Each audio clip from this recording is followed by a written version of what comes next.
Kepergok di hotel bersama ASN, terkuak harta kekayaan fantastis Wakil Bupati Rokan Hilir.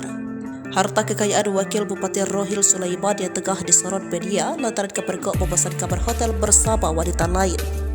Ia memiliki kekayaan yang fantastis, kendati demikian ia memiliki utang ratusan juta rupiah. Sosok Sulaiman hingga kini masih ramai diperbincangkan setelah kepergok di hotel dengan ASN. Tak sembarangan. Wanita tersebut diketahui menjabat sebagai Kepala Bidang di Dispenda Rohil dengan inisial DRS. Publik pun penasaran akan harta kekayaan yang dimiliki Wakil Bupati Rohil Sulaiman. Mengutip laporan harta kekayaan penyelenggaraan negara tahun 2022, berikut ulasan data harta kekayaan Wakil Bupati Rohil Sulaiman.